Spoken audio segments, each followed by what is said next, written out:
Alright, Shalom, Shalom. It's Brother Kasha Kwala coming back at you with the third entry of the book of Jonah, and it's the third chapter. First, before we start, I want to give all glory, honor, and praises to Yahweh, by Hashem, Yahweh Shai, by Hashem Rachakadash. Double honors to the apostles and elders of Great Millstone who rule and teach well. Peace, love, salutations to the elect 144 first fruit. And this is Jonah chapter 3. And this is going to be this won't be too long, again, because it is an overview. Alright, which means a synopsis or summary. I'm always going to reiterate that point throughout all these chapters of the book of Jonah. It's an overview, it's a foundation of where you can start and get deeper into the meaning of the book of Jonah. Alright, so with that being said, without further ado, let's go ahead and commence with the festivities. Alright, so this is Jonah chapter 3 and 1. It says, "And the word of the Lord came unto Jonah the second time, saying." Alright, we understand the first verse because it says the second time, because the first time was in Jonah, the first chapter, the first verse, when the Lord came unto Jonah. Alright, but in the first chapter he told him a specific thing. Alright, also he told him a specific thing here when you go to verse 2. So verse 2, it says, "Arise, go to Nineveh, that great city, and preach unto it the preaching that I bid thee." All right, and what was the preaching that the Lord bid Jonah? Let's go back to Jonah chapter 1. All right, so Jonah 1 and 1 says, "Now the word of the Lord came unto Jonah the son of Amittai, saying, Arise, go to Nineveh, that great city, and cry against it, for their wickedness is come up before me." All right, but we understand, you can read on, that Jonah didn't do that, but the Lord wanted him to cry against it because of the wickedness done therein.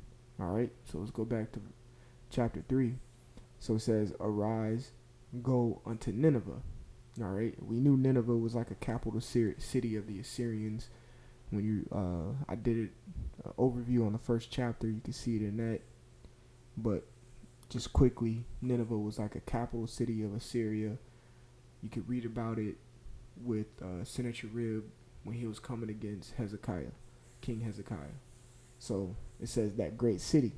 All right, it was a flourishing city full of riches during that time.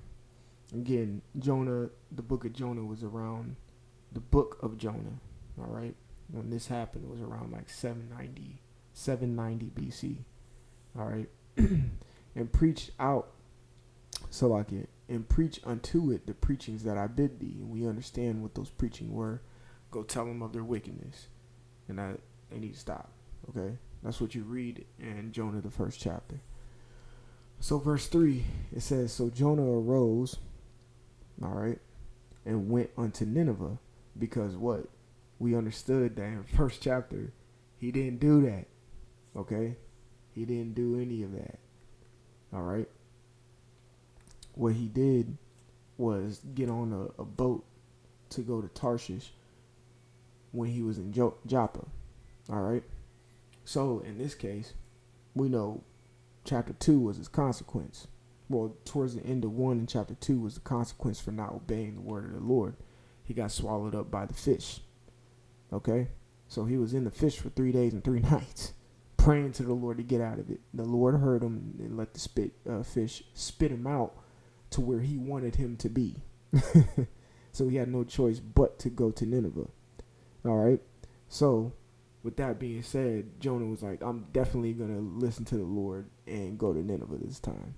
Alright? He says, and went unto Nineveh according to the word of the Lord.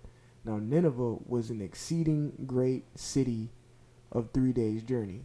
All right. So I have this up right now. This is the Assyrian homeland. You can look it up on Wikipedia. I'm going to read just a little bit of it.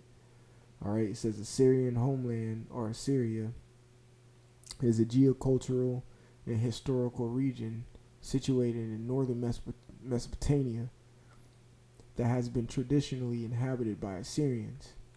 These areas that form Assyrian homeland are parts of the present-day northern Iraq, southern Turkey, northwestern Iran, and more recently, northeastern Syria. All right, and this is kind of speaking of modern day today. All right, so moreover, the area that had the greatest concentration of Assyrians in the world until recently is located in the Assyrian Triangle. That's what I want to focus on, the Assyrian Triangle. All right, so the city of 3 days journey, this expresses probably refers to an aggregate of 3 cities, including Nineveh itself. Now we understand from when we did the first chapter, and we read about Nineveh a little bit, that it was made the capital to like a rival city, which was called Khorsabad. All right, which Khorsabad was another, prominent big city that was, possibly in the running up of being the capital of the Assyrians. But instead, Sennacherib, I think in like 781, let me see.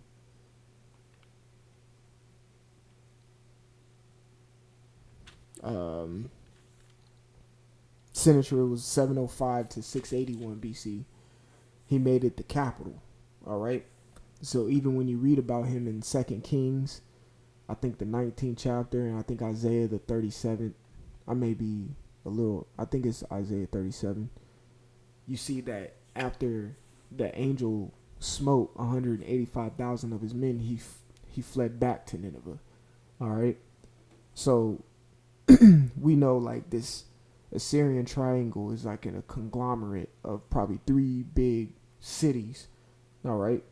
So it says, also it's like the ancient Assyrian Triangle of cities was spread about like 26 linear miles from Nineveh in the center to Khorsabad on the north. All right, just to give you like a example, say if Nineveh was right here, Khorsabad, let me see if I can zoom in right here. All right, so say if, I'm just hypothetically speaking right now, so say if Nineveh was right here, all right, Khorsabad would be on the north side about 8 miles away. Okay, into the southeast, which would be like a little bit right here, would be another city called like Nimrud, which would be like 18 miles. All right, so that's the Assyrian Triangle. So it would be like right here, southeast, Nineveh, Khorsabad. So boom, boom, boom would make like that Assyrian Triangle. All right, what you can actually compare this to. Let me see something real quick. You can actually compare this to New York City. All right. Let's get a visual of New York City. Let's go to the maps. All right. You see New York City right here, correct? All this makes up New York City. But you got Brooklyn in the middle, Manhattan up here, probably 8-10 miles away, whatever you want to say. I'm just guesstimating. Queens over here, like another 10 miles, which would make like the New York Triangle. You see what I'm saying? This would be Nineveh. This would be Khorsabad, and this would be Nimrud. All right, except Nimrud would be a little down. It says southeast, about 18 miles. It'll be down here, and Khorsabad would be like right over here, making that Assyrian Triangle. This is like the New York Triangle. That's the best way you can describe it. So when we read Jonah 3:3 says, so Jonah arose and went unto Nineveh according to the word of the Lord. Now Nineveh is an exceeding great city of 3 days journey. A better look at it, this is kind of how it would be. You got Nineveh right here, the capital, Khorsabad, another big city, and uh, what's it called? Nimrud, the next city, next big city. It's kind of like New York. See, that's how you know there's nothing new under the sun. New York is kind of shaped like an Assyrian ancient Nineveh area back in the ancient world. You had three big cities that was combined in one. So the New York would be Assyria, Brooklyn would be or Manhattan, whatever you want to call it, would be the Nineveh. Then you got the Nimrud, and then you got the Khorsabad. Simple as that. So it would be a 3 days journey. So he had to travel to those areas. You see what I'm saying? Just to get a view of what Jonah had to go through. So continuing in Jonah 3 and 4, it says, and Jonah began to enter into the city a day's journey. Okay? This day's journey, could be speaking on the first, like the first day. You see what I'm saying? So this day's journey could be like speaking on the first day. So he began to enter in the city a day's journey, and he cried and said, yet 40 days and Nineveh shall be overthrown. Now here's where I want to stop it. Now when we go to Jonah, the first chapter, okay, what did the Lord tell him to do? It says, arise, go to Nineveh, that great city, and cry against it, for the wickedness is come up before me. Okay? Now, when you read Jonah, the Lord had a lot of mercy on Jonah, and he worked with him, even though Jonah could sometimes be stubborn. All right? So here, he says, yet in 40 days, and Nineveh shall be overthrown. Now, when we read this, we see nothing about the Lord saying 40 days, like straight up. Okay? We don't see anything about it. So let me get a quick one. Now, I'm not saying Jonah, I'm not saying he was an off individual. He wasn't. He just had his moments. A little bit more moments than any other prophet. That's it. So this is Deuteronomy chapter 18 and 17. And the Lord said unto me, they have well spoken that which they have spoken. I will rise up a prophet from among their brethren, like unto thee, and I will put my words in his mouth, and he shall speak unto them all that I shall command him. Yep. See? Now the Lord commanded Jonah to what? To go into Nineveh, the great city, and cry against it, for the wickedness has come up before him. That's what he told him to do. And also in the second verse, he told him what? Preach unto it the preaching that I bid thee. Okay? So, continuing, I didn't see, me personally, when I read these scripts, I didn't see anything about 40 days. Now, this is where you don't want to go too deep into it, because we weren't actually there. You see what I'm saying? But we can, from what we read and the precepts that we got, is what we can understand. All right? Because, let's see. I think it's Psalms 119. Psalms 119.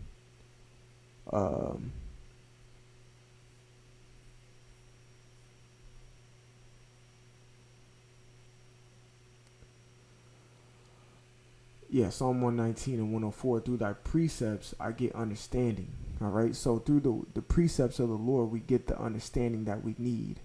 The basis. We know in part and we prophesy in part, but for what we get is what we know, because we have an unction to know these things.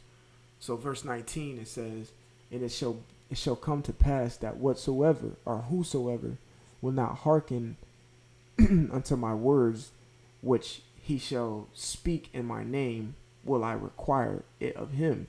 Okay, because when he sends a prophet, and a prophet gets an inclination, or not an inclination, that's the wrong word, gets some information from the Lord that the Lord wants him to relinquish unto the people are required to listen to it, because it came from the Lord. And that's exactly what the Lord commanded him to say. He put his words in that prophet's mouth. Now, continuing in verse 20, it says, but the prophet, and again, I am not saying Jonah was wicked. Jonah was a prophet of the Lord. He definitely was. So I'm just bringing something home real quick. So verse 20 says, but the prophet, which shall presume to speak in a word in my name, which I have not commanded him to speak, or that shall speak in the name of other gods, even that prophet shall die. Verse 21. And if thou say in thine heart, how shall we know the word which the Lord have not spoken? When a prophet speaketh in the name of the Lord, if the thing following not, Salaki, if the thing following not, nor come to pass, that is the thing which the Lord hath not spoken, but the prophet has spoken it presumptuously, all right, meaning like pridefully, arrogantly, or whatnot, thou shalt not be afraid of him. Okay? Now, again, I'm not saying that Jonah was not a prophet of the Lord, because he was, all right? But he put a little twist on it and said in 40 days, Nineveh shall be overthrown.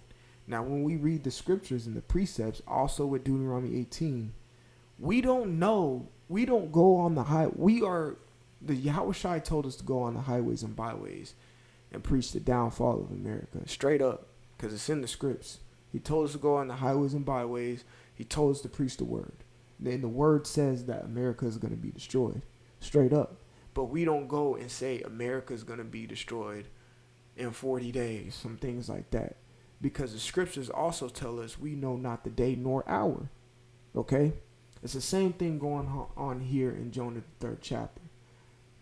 Him as a prophet, he spoke something that wasn't due. Because what we get in Jonah 3 and 2 and Jonah 1 and 2 is that he is just to go and preach the wickedness that Nineveh is doing. He's supposed to say that to him. The Lord didn't say and tell him in 40 days I'm going to overthrow this place. You see? All right. So we're going to keep Deuteronomy 18 up.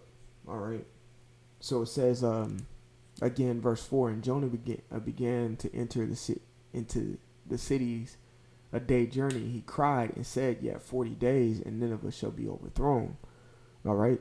So verse 5, so the people of Nineveh believed the Most High and proclaimed a fast and put on sackcloth from the greatest of them even to the least of them. All right. So they were scared of those words that Jonah proclaimed unto them. So verse 6, it says, For the word came unto the king of Nineveh, and he arose from his throne, and he laid his robe from him, and covered him with sackcloth, and set in the ashes. So let me get Job chapter 2, because he did the same thing Job did. Job chapter 2 and 8. It says, and he took him a postured, if I'm saying that correctly, to scrape himself withal. And he sat down among the ashes, because Satan was, really heavily messing with him. Took away all his substance, his children, all that. Okay? So he shaved his head, put on sackcloth, put ashes, and he sat in ashes. The same thing the king of Nineveh did. All right? So verse 7, it says, and he caused it to be proclaimed and published through Nineveh by the decree of the king and his nobles, saying, let neither man nor beast, herd nor flock, taste anything. Let them not feed nor drink. So I always bring these scriptures up around the Day of Atonement. Me personally, I have 2 beasts. All right, I have 2 dogs. They don't eat, they don't drink on the Day of Atonement. All right, nothing in my household does. Okay, simple and plain as that. So that's the same thing that the king of Nineveh, demanded of Nineveh to do. All right. So let's go to 2 Chronicles real quick.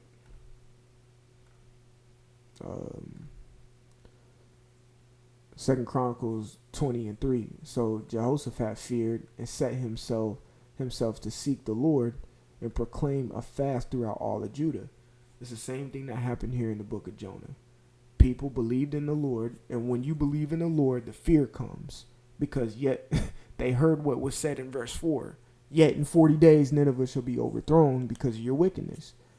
Well, Nineveh should be overthrown. Simple. All right. So they got afraid. All right. And they fasted and put on sackcloth. All right. Let's see something. Daniel.